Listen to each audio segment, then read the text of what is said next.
क्योंकि वो हताश हो चुके हैं, वो हार चुके हैं, वो भी चाहते हैं कि हम कहीं ना कहीं सेटल हो जाए, वो शादी के योग्य हो गए, उनकी एज निकल चुकी है। अगर कभी जो कोरोना जैसा कुछ वापस से कुछ आ गया तो आपने देखा था कि कितने एम्प्लॉयज़ को बाहर निकाल दिया गया था कंपनी से। कि सर क्या हम लोग इस वैकेंसी में जाने के बाद अपने सपने पूरे कर पाएंगे? तो वो ये क्वेश्चन का आखिरकार रीजन क्या है? वो सपने के लिए क्यों पूछ रहा है इसमें? बड़ी निराशा वाली बात है। वो अपना स्वाभिमान खो चुका है। उसको इतना पढ़ने लिखने के बाद, इतने पैसे खर्च करने के बाद, या तो एजुकेशन सिस्टम में उस तरह का स्किल डेवलपमेंट नहीं करवाया गया। नौकरी नहीं होने का कारण क्या है और यहाँ पर 4th ग्रेड के अंदर उसका नौकरी ढूंढने का कारण क्या है? 10वीं के लेवल की वैकेंसी है जिसमें पीएचडी होल्डर जो कि एक रिसर्च के फील्ड के अंदर जा सकता है। नमस्कार विद्यार्थियों, स्वागत है आप सभी लोगों का आरएस बाबा पर। दोस्तों, रिसेंटली एक 4th ग्रेड की वैकेंसी आई और 4th ग्रेड की वैकेंसी को आने के बाद राजस्थान के अंदर ऐसा कोई युवा बचा नहीं, चाहे फिर वो 12वीं पास हो। खैर वो वैकेंसी जो है वो 10th लेवल की थी, लेकिन 12वीं पास हो, ग्रेजुएट हो, पोस्ट ग्रेजुएट हो, यहाँ तक कि पीएचडी होल्डर हो, हर क्षेत्र से, हर स्तर से विद्यार्थियों ने उसमें पार्टिसिपेट किया। आज जितने फॉर्म आए हैं, लगभग 24.5 लाख फॉर्म फिलअप किए गए हैं ग्रेड 4 की वैकेंसी के लिए। और ये जो वैकेंसी है वो 53,000 की वैकेंसी रिसेंटली सरकार के द्वारा निकाली गई। पहली बात तो ये है कि क्या आज सरकार को 4th ग्रेड के लिए 53,000 वैकेंसियां निकालना ठीक है? हम लोग आज जिन पॉइंट्स के ऊपर बात करने वाले हैं, जिसके लिए सेशन रखा गया है, ये सेशन बहुत इंपॉर्टेंट है। और आज हम लोग ये देखने वाले हैं कि आखिरकार गवर्नमेंट की पॉलिसीज कहां पर फेलियर की तरफ जा रही हैं। और आज जो युवा जब वो ग्रेजुएट होता है या पोस्ट ग्रेजुएट होता है तो वो सपने देखता है कि मुझे जो है वो अपने जीवन के अंदर अपनी ऊंचाइयों को प्राप्त करना है। लेकिन जिन सपनों को वो बुनकर अपने कॉलेज से बाहर निकलता है और निकलने के बाद हकीकत जानता है कि आखिरकार निजी क्षेत्र में, प्राइवेट सेक्टर के अंदर और गवर्नमेंट सेक्टर के अंदर क्या डिफरेंस है। वो गवर्नमेंट सेक्टर के अंदर इसलिए आना चाहता है क्योंकि वो अपने जीवन के अंदर सर्टेनिटी, निश्चितता को चाहता है और ये चाहता है कि हर महीने उसके अकाउंट के अंदर सैलरी जो है वो क्रेडिट होती रहे और वो अपने जीवन को यूं ही आगे बढ़ाता रहे। यहां पर सबसे 2 मेजर क्वेश्चन जो है वो रेज होते हैं कि वो जो व्यक्ति है वो गवर्नमेंट स्ट्रक्चर के ऊपर, सिस्टम के ऊपर क्या इतना ही डिपेंडेंट हो चुका है कि वो अपनी स्किल्स को भूल चुका है, या फिर वो ये चाहता है कि मैं अपनी लाइफ को सिक्योर रखूं। और भी कई डायमेंशन जो है वो आज हम लोग कवर करने वाले हैं। मुद्दा बड़ा ज्वलंतशील है कि आखिरकार ये पॉलिसीज क्या फेलियर की तरफ जा रही हैं। राजस्थान गवर्नमेंट के अंदर रिसेंटली आपने देखा कि पशु परिचर का रिजल्ट आया और पशु परिचर के रिजल्ट आने के बाद लगभग 6,000 वैकेंसी के लिए 3 लाख से 4 लाख विद्यार्थियों को पास कर दिया गया। और बाद में डॉक्यूमेंट वेरिफिकेशन के लिए भी लगभग 1.25 गुना को वहां पर इन्वाइट कर दिया गया कि डॉक्यूमेंट वेरिफिकेशन करवाइए। लेकिन 3 लाख को पास क्यों किया गया? वहां पर रैंक क्यों दी गई? कई सारे मुद्दे हैं जिन पर हम लोग हर मुद्दे पर तो बात नहीं कर सकते हैं, लेकिन एक समराइज वे के अंदर आज ये बात करेंगे कि आखिरकार भारतीय जो युवा है, खासतौर पर राजस्थान के अंदर जहां पर बेरोजगारी दर आज 3.2% से बढ़कर वो लगभग 7% के आसपास पहुंच चुकी है। तो आज राजस्थान के अंदर सबसे बड़ी जो आज प्रॉब्लम है, समस्या है, वो ये है, जॉब को लेकर है कि राजस्थान का युवा, उसके पास में हर चीज है, स्किल्स है, लेकिन फिर भी वो बेरोजगारी की आज मार झेल रहा है। वैकेंसीज क्लियर नहीं हो पाती हैं, बहुत लंबा समय जो है वो बीत जाता है। आज इन्हीं बातों पर चर्चा करने के लिए हमारे साथ में हमारे एक एजुकेटर हैं, इंग्लिश फील्ड से हैं और बहुत बेहतरीन इंग्लिश पढ़ाते हैं, काफ़ी पोलाइट हैं और अपने नेचर को लेकर वो शिक्षा जगत के अंदर काफ़ी फेमस हैं अपने विद्यार्थियों के बीच में। इन्होंने बहुत लंबे अरसे तक इंग्लिश को पढ़ाते हुए काफ़ी अनुभव जो है उसको अर्जित किया है, काफ़ी गेन किया है और वही अनुभव जो है वो आप लोगों के साथ में आज साझा करेंगे हम सब मिलकर। और कहीं पर भी आपको लगता है कि आपकी तरफ से भी कुछ सहयोग हो सकता है तो आप कमेंट सेक्शन में हमें ज़रूर बताइएगा कि आपका इसमें क्या सुझाव है। चलिए शुरू करते हैं। सबसे पहले हम लोग ग्रुप डी की जो वैकेंसी है इसके ऊपर बात करते हैं। तो राजीव सर जो है वो आप लोगों को इंग्लिश पढ़ाते हैं, तो सबसे पहले राजीव सर का ही इंट्रोडक्शन होगा। तो सर आपसे 2 बात करेंगे और फिर हम लोग सेशन को शुरू करेंगे। ये सर। नमस्कार दोस्तों, जैसा कि सर ने सब कुछ बता दिया है मेरे बारे में ऑलरेडी, कुछ बताने को कुछ शेष नहीं है। बाकी विद्यार्थी सब लोग जानते हैं।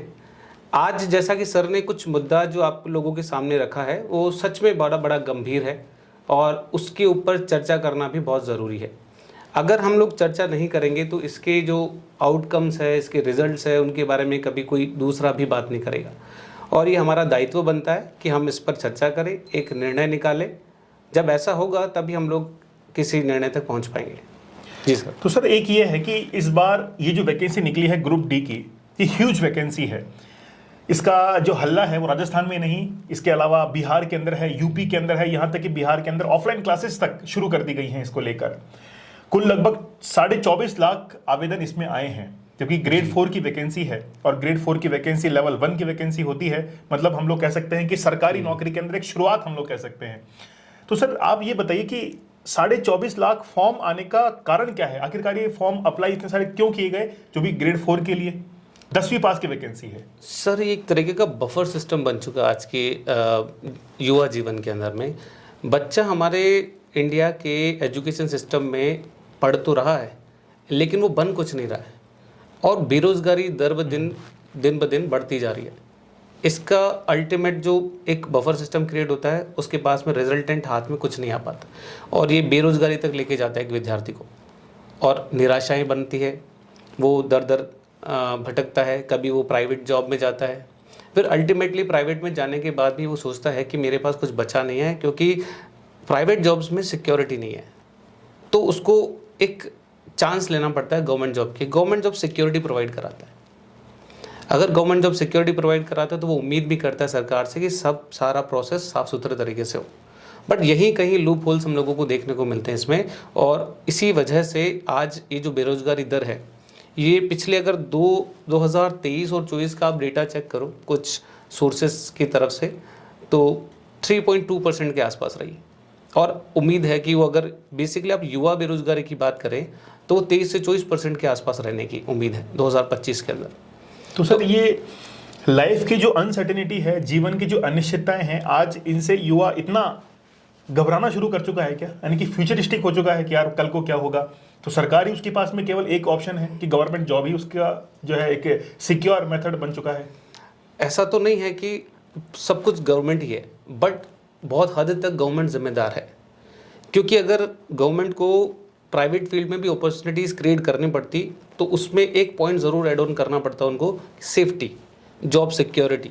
वो चीज़ें वहाँ पर गवर्नमेंट की तरफ से, या फिर बोल सको कि प्राइवेट कंपनीज़ की तरफ से जो भी एम्प्लॉयज़ है उनको प्रोवाइड नहीं करी जाती। इसीलिए सभी बच्चे अपना सारा ध्यान, सारा फोकस कर देते गवर्नमेंट जॉब्स पे, क्योंकि वही एक ऐसा फील्ड है जहाँ पर उनको जॉब सिक्योरिटी मिलती है, प्लस में उनकी आने वाली पीढ़ियाँ भी इसमें सिक्योर होती है।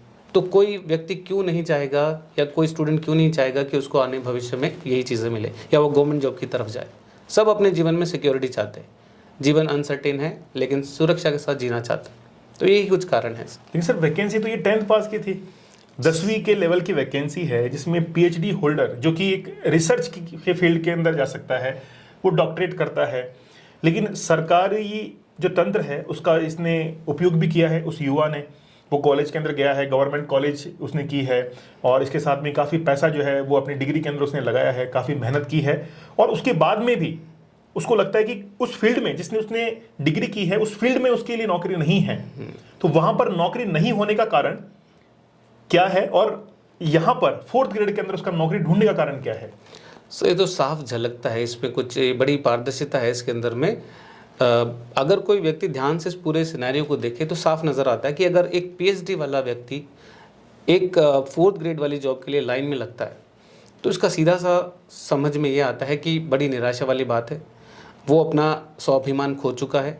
उसको इतना पढ़ने लिखने के बाद, इतने पैसे खर्च करने के बाद, या तो एजुकेशन सिस्टम में उस तरह का स्किल डेवलपमेंट नहीं करवाया गया, और करवाया भी गया है तो सेटिस्फैक्टरी इनकम सोर्स जनरेट उसको नहीं मिला।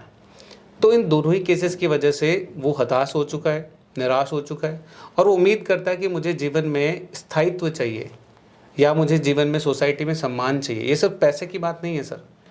आजकल पैसा तो हर कोई कमा लेगा, और ये बच्चे जो अभी किसी न किसी परेशानी से जूझ रहे हैं, अनएम्प्लॉयमेंट से परेशान हैं, ये भी कुछ ना कुछ कर ही लेंगे। लेकिन एक स्वाभिमान होता है सर जीवन में कि कोई बच्चा आया है, उसकी उम्मीद ही होती है, आशा ही होती है, वो पूरी नहीं हो पाती है। उसने सोचा हुआ कि मैं भी मेरा घर बनाऊंगा, लेकिन एक 4th ग्रेड वाला पर्सन अपने घर को कैसे फुलफिल कर पाएगा? एक पीएचडी वाले आदमी ने अपनी उम्मीदें तो बहुत आसमान पे डाल दी है, लेकिन 4th ग्रेड की वो जॉब कर रहा है। तो ये जो डिफरेंस है ये बहुत ज़्यादा है। मैंने भी सर कल एक वीडियो अपलोड किया था, तो वीडियो जब अपलोड करने के बाद नीचे कमेंट आया था। वो कमेंट ये था कि कोई भी स्टूडेंट जो है वो इस जॉब को ग्रैब तो कर लेगा, लेकिन क्या वो अपने सपने पूरे कर पाएगा?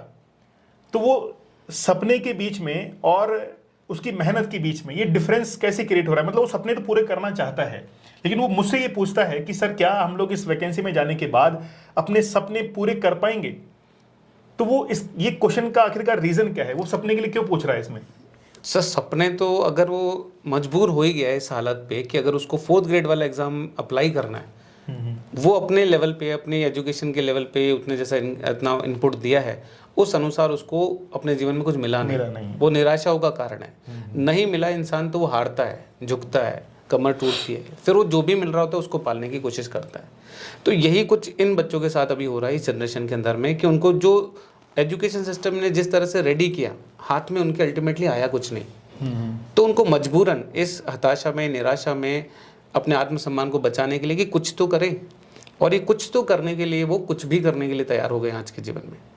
तो इसका मतलब है कि वो अपने स्किल्स को डेवलप नहीं करना चाह रहा है, या फिर एक ऐसा एनवायरनमेंट उसको मिल नहीं रहा है कि वो अपने स्किल्स को क्रिएट कर सके। सर मेरा देखो, मैं एक पर्सनल एक बताता हूँ, क्योंकि एक ये भी एक जीवन का अनुभव है कि एक सोशल प्रेशर या फिर सोशली वो एनवायरनमेंट उसको मिल नहीं पाता है, या फिर वो सोशल प्रेशर में रहता है कि यार एक गवर्नमेंट जॉब जो है उसके पास में होनी चाहिए।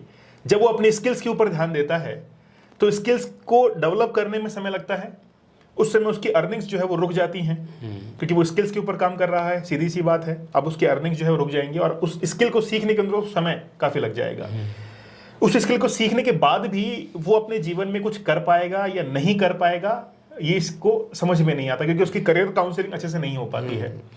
उसको लगता है कि यार मैं करियर यानी कि स्किल को डेवलप करूंगा, उससे अच्छा है कि मैं एक गवर्नमेंट जॉब को पकड़ लूंगा, सुबह 10 से 5 की नौकरी करूंगा और उसके बाद में संतुष्ट होकर अपने जीवन को बिताऊंगा। जी सर। तो वो स्किल्स को कहीं ना कहीं, स्किल का एक एनवायरनमेंट है ही नहीं है अपने, या तो राजस्थान की बात करें या ऑल ओवर इंडिया की बात करें। सर ऐसा है कि अगर आप प्राइवेट कंपनीज के थ्रू तरफ झुकाव करते हैं अपना, तो वहाँ स्किल्स तो है, वहाँ पर एम्प्लॉयज़ पर काम भी किया जाता है और वो एक हद तक स्किलफुल बन भी जाते हैं, लेकिन एक बहुत सालों के बाद काम करने के बाद उसके पास में हमेशा एक रिस्क रहता है कि सर अगर कभी जो कोरोना जैसा कुछ वापस से कुछ आ गया, तो आपने देखा था कि कितने एम्प्लॉयज़ को बाहर निकाल दिया गया था कंपनीज से।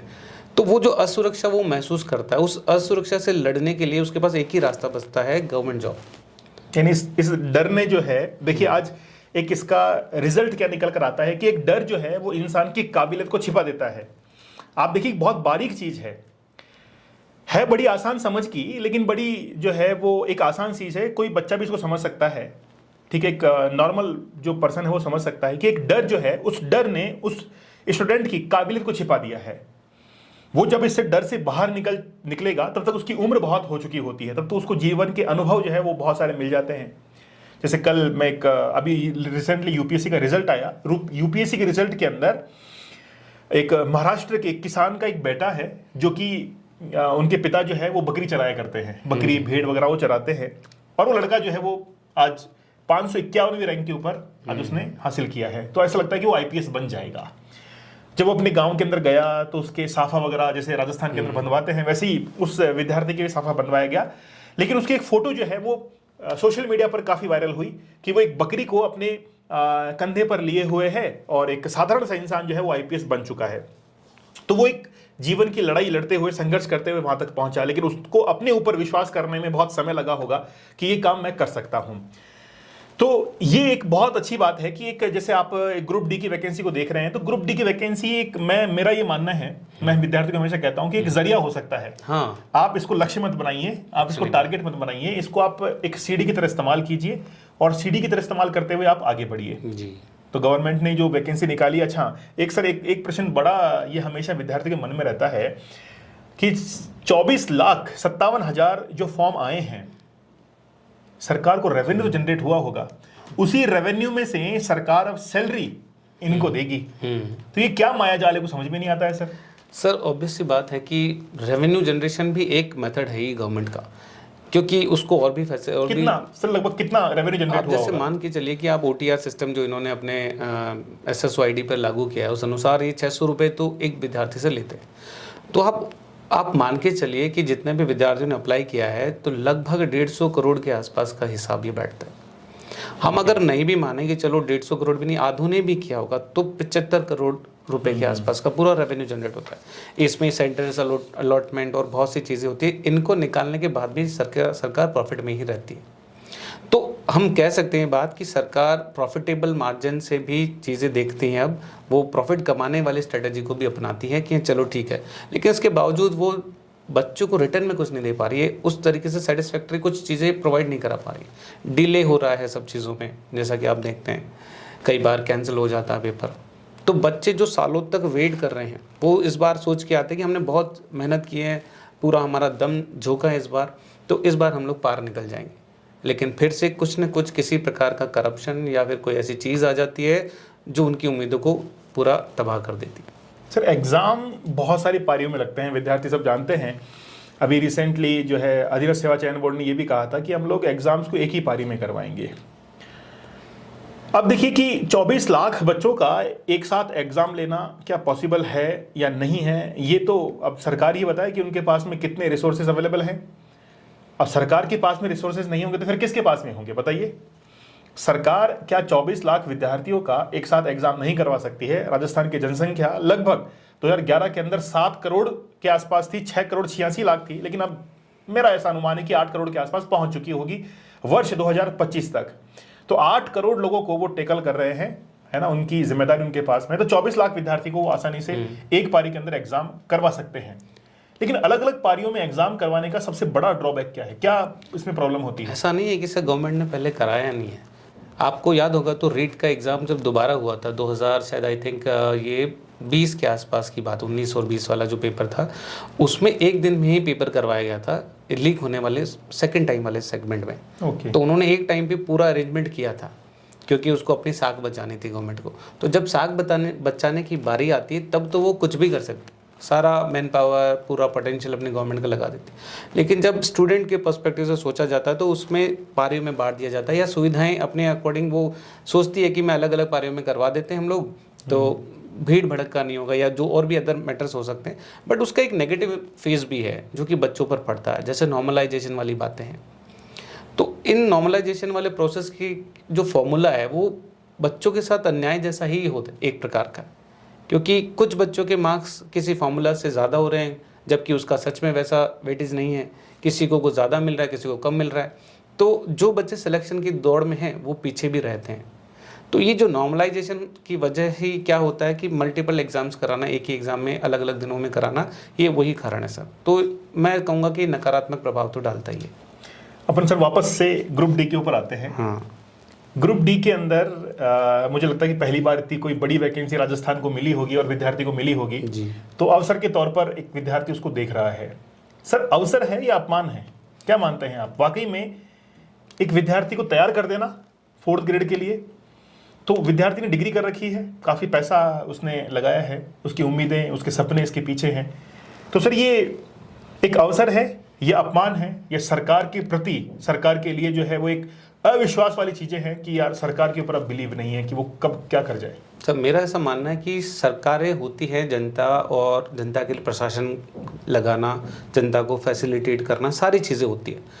बट सर क्या होता है कि अगर शुरुआती समय से ही जब सरकार एक के बाद एक साल में वो मैनेज नहीं कर पाती है, वो उसकी असफलता होती है, तो व्यवस्थाएं और ज़्यादा बदतर होने लग जाती है और वो अपनी नाकामियों को छुपाने के लिए इसी तरह की कुछ छोटी वैकेंसीज में लॉन्च कर देती, ताकि जो भीड़ है, जो अनएम्प्लॉयमेंट है, वो किसी तरह से सेटिस्फाइड हो जाए, क्योंकि वो हताश हो चुके हैं, वो हार चुके हैं, वो भी चाहते हैं कि हम कहीं ना कहीं सेटल हो जाए, वो शादी के योग्य हो गए, उनकी एज निकल चुकी है, उनका सोशल स्टेटस डाउन जाता जा रहा है, वो कहीं किन्हीं लोगों के बीच में अपने बुजुर्गों के साथ में, फूफा जी या जो भी फैमिली में बड़े लोग होते हैं उनके साथ बैठने से कतराते हैं, तो वो अवॉइड करते हैं किसी के साथ फैमिलियर होने में, और ये चीज़ मानसिक रूप से सही नहीं है, ये प्रताड़ित करने जैसा है, प्रताड़ित जैसा ही है कुछ। तो हमें सोचना चाहिए इस बारे में कि अगर गवर्नमेंट इतनी सारे वैकेंसीज अचानक से निकालती है तो ये कहीं ना कहीं उस बफर सिस्टम को सेटल डाउन करने का एक तरीका है कि बेरोजगारी को कैसे तो भरो, एक खड्डा है, एक लूप होल, इसको भर दो बस, ताकि ये जबान बंद रखे, यूथ चुप रह जाए, कैसे तो कहीं ना कहीं काम मिल ही जाएगा इनको। तो सर सेटिस्फैक्टरी जवाब नहीं है सर, वो बच्चे तो असंतुष्ट आपको रहेंगे। एक वर्ड चूज करना पड़ेगा कि ये विश्वास है, मतलब ये अवसर है कि अपमान है। सर मेरा ऐसा मानना है कि अपमान ही है, इसको अवसर नहीं बोला जा सकता। हाँ, उन लोगों के लिए ज़रूर है कि जो 10वीं पास है सच में, जिनको जॉब चाहिए, कैसी भी जॉब है चल जाएगा, जिनका जो गरीबी रेखा के आसपास है, या उनको चाहिए कि हम थोड़ा मेहनत करके कहीं सरकारी नौकरी में अपनी सुनिश्चित कर सकते हैं अपनी जॉब, तो उनके लिए तो फिर भी ठीक मान सकते हैं। लेकिन एक व्यक्ति जिसने PhD करी है, M.Tech किया, B.Tech किया, बड़ी बड़ी डिग्रीज हासिल करी, तो वो डिग्री सिर्फ हासिल करने के लिए नहीं है, उनकी कोई वैल्यू होनी चाहिए। उसने अपना पूरा जीवन झोंक दिया, अपनी जवानी उसमें झोंक दी है, तो फिर उसे सोचना चाहिए कि मुझे इस जॉब को करने के लायक जिसकी जिम्मेदारी बनती है वो प्रशासन ही है। उसको जॉब अपॉर्चुनिटीज़ क्रिएट करनी चाहिए थी ताकि वो उस लेवल पे जाए, या फिर उसको इस तरह का स्किल एनवायरनमेंट प्रोवाइड करना चाहिए था कि वो कहीं ना कहीं पार निकल जाएगा। लेकिन कहीं ना कहीं ये नाकामी है, अपमानजनक कुछ बात है, जिसकी की वजह से बच्चे निराशाजनक व्यवहार कर रहे हैं या वो फील कर रहे हैं अपमान। जब विद्यार्थी इसको एक अवसर की तरह समझे और जैसे अवसर की तरह समझते हुए इसको सीढ़ी की तरह इस्तेमाल करे कि चलो ठीक है कि अभी देखो, मेरा सर ऐसा मानना है जीवन के अंदर कि जिस तरफ हवा चलती है उस तरफ कई बार रुख करना ही पड़ता है। तो राजस्थान के अंदर जो हवा चल रही है वो अभी हवा बेरोजगारी की तरफ है, बेरोजगारी उससे मिलती है। तो हमको अगर हवा के विरुद्ध अगर हम लोग खड़े रहेंगे तो कहीं ना कहीं गिर सकते हैं, ठीक है। तो हवा के अगर साथ चले तो बात तो यही है कि ये एक अवसर की तरह भी इस्तेमाल हो सकता है, कि किया जा सकता है, अवसर की तरह इसको इस्तेमाल करें और फिर जीवन के अंदर आगे कुछ बेहतर और इससे कर सकते हैं। एक सर एक यूजर था, मैं सोशल मीडिया वगैरह चेक कर रहा था, उस यूजर ने ये कहा, कमेंट के अंदर लिखा हुआ था कि निजी क्षेत्र के अंदर, प्राइवेट सेक्टर के अंदर जो बॉस है उसका कहना मानने से अच्छा है कि मैं सरकारी दफ्तर के अंदर चाय जो है चाय पकड़ा दूं। आप सुनिएगा इस बात को, बड़ा गंभीर प्रश्न था कि बड़े बड़े ऑफिस के अंदर जहां पर एक कंप्यूटर, एक चेयर वगैरह रखी रहती है, वो उसका यूजर का कहना यह था कि उससे अच्छा है उस जॉब के में, मतलब बॉस जो है उसको कुछ सुना रहा है, उससे अच्छा है कि मैं सरकारी दफ्तर के अंदर एक चाय पकड़ाकर, फाइलों को देकर, छोटा मोटा काम करके एक पक्की नौकरी जो है वो हासिल कर लूं, उससे बेहतर है। तो कहीं ना कहीं आज भी गवर्नमेंट जॉब के अंदर वो अपने आप को सिक्योर मानता है, उसको लगता है कि हाँ, कि जो प्रताड़ना उसको प्राइवेट सेक्टर के अंदर मिलने वाली है वो इसको नहीं मिलेगी। लेकिन इस सिक्के का दूसरा पहलू यह भी है कि जो युवा ऐसा सोच रहा है, मेरा ऐसा मानना है कि या तो उसके पास में ऐसी कोई स्किल नहीं है कि वो टोटली डिपेंड होना चाहता है, या फिर वो कुछ ज्यादा ही अनिश्चितताओं की ओर जा रहा है कि यार पता नहीं कल को जीवन में क्या होगा। तो जीवन में तो क्या होगा किसी को कुछ पता भी नहीं है, कुछ भी पता नहीं है। लेकिन वो ऐसा लिख क्यों रहा है, मैं भी बताऊंगा उसके बारे में, आप अपने हिसाब से बताइए कि वो ऐसा क्यों लिख रहा है कि प्राइवेट जॉब के अंदर बॉस जो है, जो भी ऊपर मैनेजर वगैरह होते हैं, उनकी जो है उनका जो दर्द है वो झेलने से अच्छा है कि मैं सरकारी दफ्तर के अंदर फाइलें जो है वो संभाला दूंगा, उसको पकड़ा दूंगा, है ना, ट्रांसफर कर दूंगा, है ना।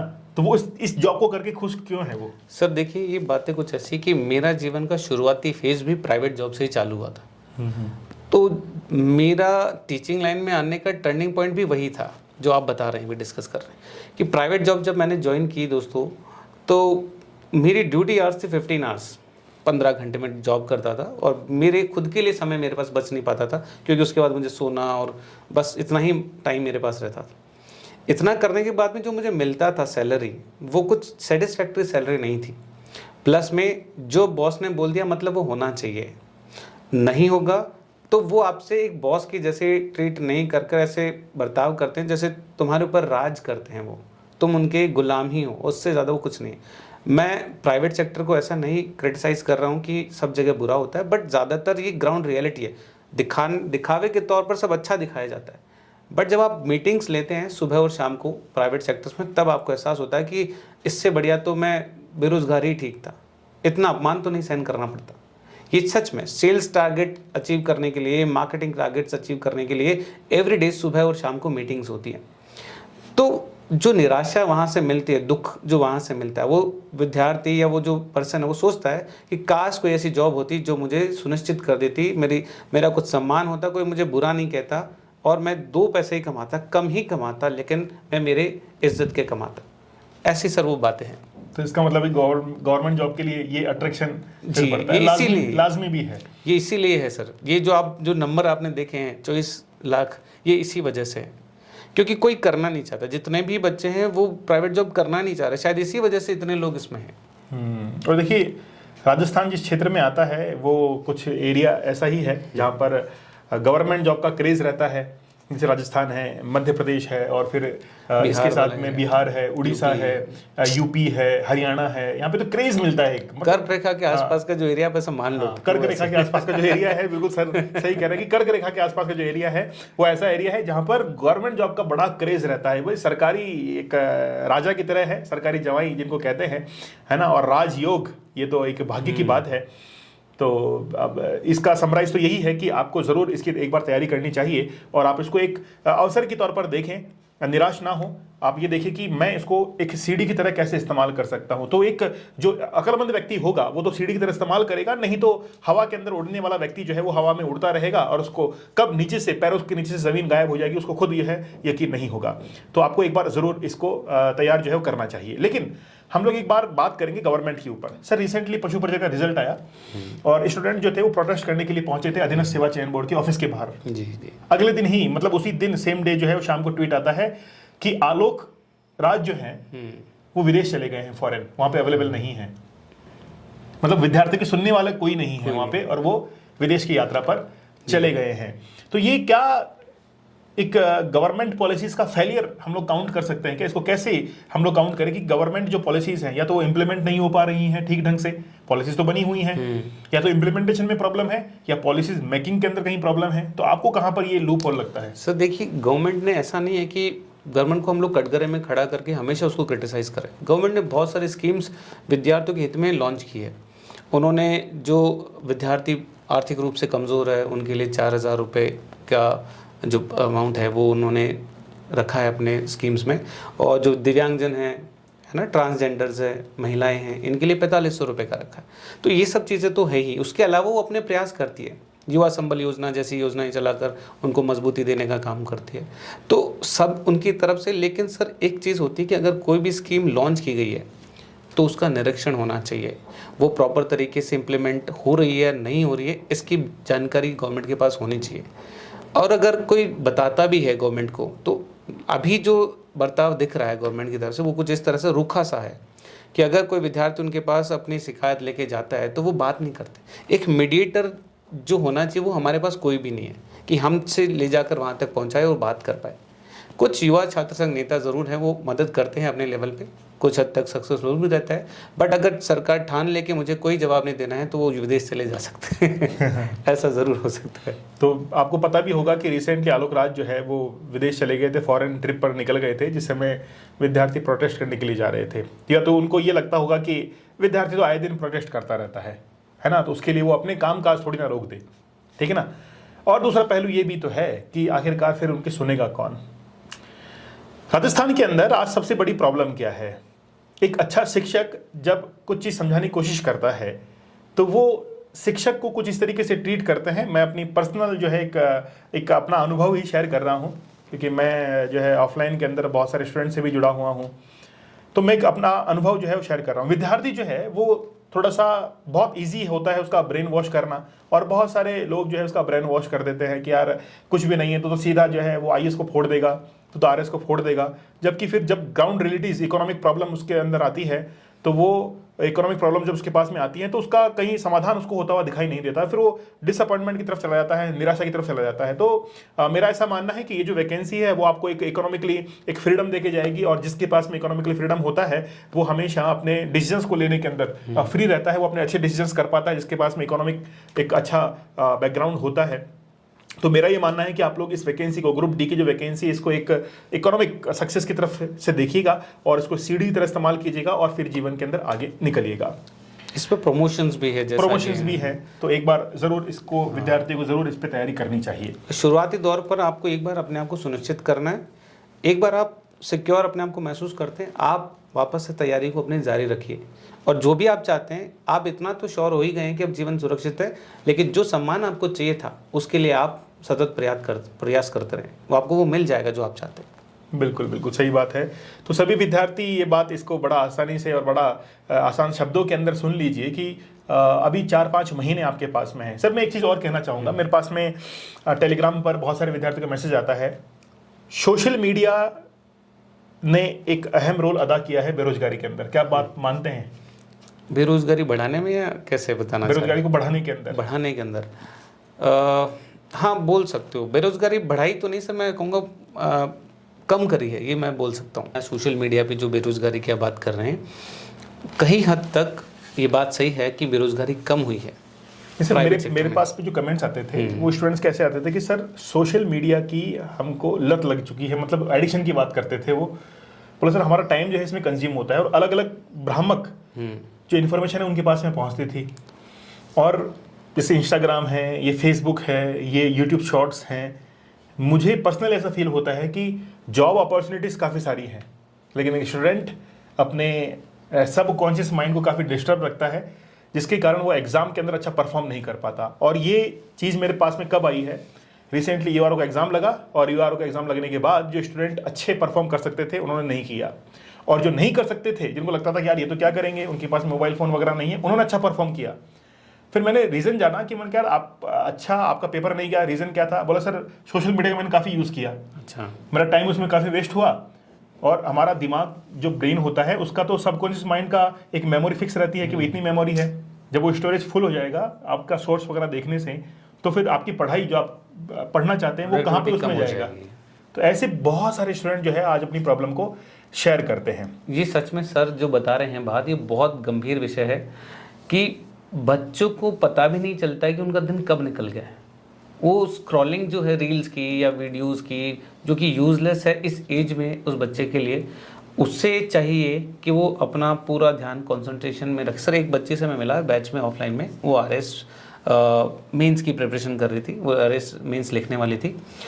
वो ऐसा नहीं था कि वो साउंड नहीं थी पैसे से, वो कैपेबल नहीं थी, वो इकोनॉमिकली बैकग्राउंड उसका अच्छा था, बट उसने जानबूझ के कीपैड वाला फ़ोन अपने पास में रखा हुआ है। वो जस्ट बिकॉज कि उसको डिस्टर्ब ना हो, उसको किसी भी प्रकार के जो सोशल मीडिया जो अट्रैक्शन है वो उसको अट्रैक्ट ना करे। उसने जानबूझ के अपना एनवायरनमेंट ऐसा क्रिएट करा कि मुझे किसी भी प्रकार का डिस्टर्बेंस नहीं चाहिए, मैं मेरा सीधा रास्ता देख पाऊँ। तो ये भी जिम्मेदारी आप ही की बनती है कि आप अपना माहौल आसपास का सही रखें, एनवायरनमेंट सही रखें, और तभी आपको आपका लक्ष्य सीधा दिखाई देगा। बहुत बढ़िया सर। तो आज का डिस्कशन जो है वो काफ़ी अच्छा रहा है, काफ़ी हेल्दी रहा है, और आई होप आप लोगों ने काफ़ी कुछ सीखा भी होगा। अगर आप लोगों की तरफ से कोई सुझाव हो, कोई भी कमेंट हो, तो मुझे आप लोग ज़रूर बताइएगा। लेकिन बात यही है कि हेल्दी कमेंट एक सजेशन के तौर पर आप लोग दीजिएगा, और एक अच्छे युवा होने के नाते आप अपने सजेशन ऐसे दीजिएगा जो कि वाकई में किसी दूसरे के लिए एक सीखने के लिए भी वो कमेंट जो है वो बन सके। ऐसे कमेंट्स आप लोग ज़रूर दीजिएगा।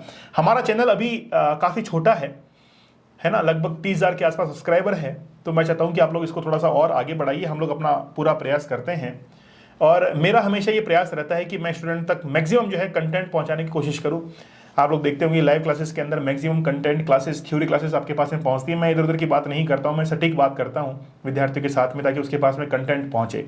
तो ये चैनल आपका है, आप इस चैनल को आगे बढ़ाइए, और कंटेंट के माध्यम से हमारे कोर्सेज हैं, वाकई में जो हमसे जुड़े हुए विद्यार्थी हैं, जो कि अभी हमारे ग्रेड 4 के बैच के अंदर हैं, हमारे पास में अभी वीडियो के बैच के अंदर, और पटवारी की जो वैकेंसी है वो अब थोड़ा सा आगे शिफ्ट हो चुकी है, उसके फॉर्म वापस से फिलअप होंगे। तो हम लोग ये प्लान कर रहे थे कि उसके लिए भी जो है एक बैच शुरू कर दिया जाए। राजस्थान पुलिस का एक बैच शुरू है। हम लोग हर बैच के ऊपर मेहनत कर रहे हैं, और थोड़ा सा हमने आगे अब स्टेप ले ही लिया है। आगे जाकर आप लोग और देखेंगे कि ये चैनल जो है किस तरीके से काम करता है, और हमारी पूरी टीम जो है वो किस तरीके से काम करती है। तो आप लोग विश्वास रखिएगा हमारे चैनल के ऊपर। हम लोग बेहतरीन कंटेंट आपको प्रोवाइड करवाएंगे। हमारे एप्लीकेशन के थ्रू आप लोग लाइव क्लासेस जो है उसको अटेंड कर पाते हैं, और मैक्सिमम आप उनके नोट्स बनाने की कोशिश कीजिए, आपको रिजल्ट जो है वो ज़रूर मिलेगा। ठीक है, तो ये डिस्कशन ग्रुप डी के लिए था। तो ग्रुप डी से आपको निराश होने की आवश्यकता नहीं है, आपको इसको एक अवसर की तरह समझना है। एक ये मान के चलिए कि इसको सीढ़ी की तरह समझिए, और जीवन के अंदर आगे निकलिए, और अपनी जितनी भी आर्थिक समस्याएं हैं उनको दूर कीजिए। भले ही आपके जेब के अंदर कुछ रकम कम ही आ रही हो, लेकिन आप उसके लिए, आप अपनी तैयारी के लिए उसको इस्तेमाल कर सकते हैं। आपका मेंटल प्रेशर जो है वो काफ़ी हद तक कम हो जाएगा, और फिर आगे जो है आप लोग एग्जाम की तैयारी कर पाएंगे। तो इस चर्चा को हम लोग आज यहीं विराम देते हैं, और फाइनली जो है वो राजीव सर आपसे कुछ एक दो शब्द और कहेंगे, और फिर हम लोग चर्चा को यहीं पर विराम देते हैं। ये सर फाइनल यानी कि स्टेटमेंट, मतलब ये मान के चलिए कि अब तो ये स्टेटमेंट ऐसा होगा जो विद्यार्थी के जहन के अंदर उतर जाएगा, और विद्यार्थी वाकई में इसको फॉलो करेंगे।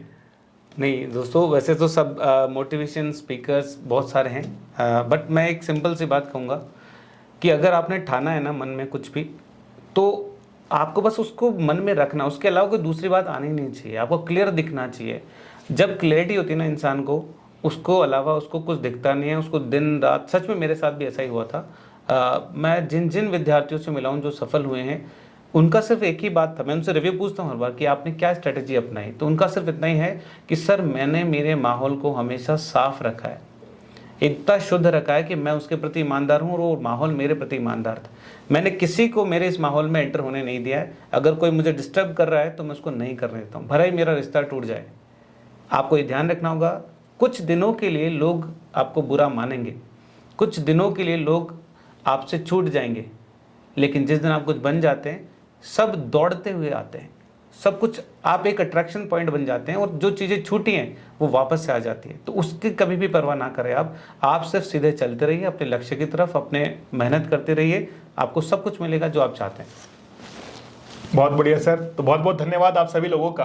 आपके कोई सुझाव हो तो आप लोग मुझे कमेंट सेक्शन में ज़रूर बताइएगा। आप इस चैनल को किस तरीके से देखते हैं, इस चैनल को थोड़ा सा आगे बढ़ाइए, ये चैनल आप लोगों का है, इस चैनल को प्यार दीजिए। और जितने भी हमारे लेक्चर्स चलते हैं, लेक्चर्स आते हैं वीडियोज़ में, लाइव सेशन के अंदर, आप लोग उनको ज़रूर देखा करिए, ठीक है। अगर आपका कोई टॉपिक हो जिस पर हम लोग बैठ के चर्चा करें, हम लोग आगे बातचीत करें, तो मुझे आप लोग कमेंट सेक्शन में ज़रूर बताइएगा और इंतजार रहेगा आपके सुझावों का, आपके कमेंट्स का। तो मिलते हैं आप लोगों से अगले सेशन के अंदर, तब तक धन्यवाद, थैंक यू, जय हिंद, नमस्ते।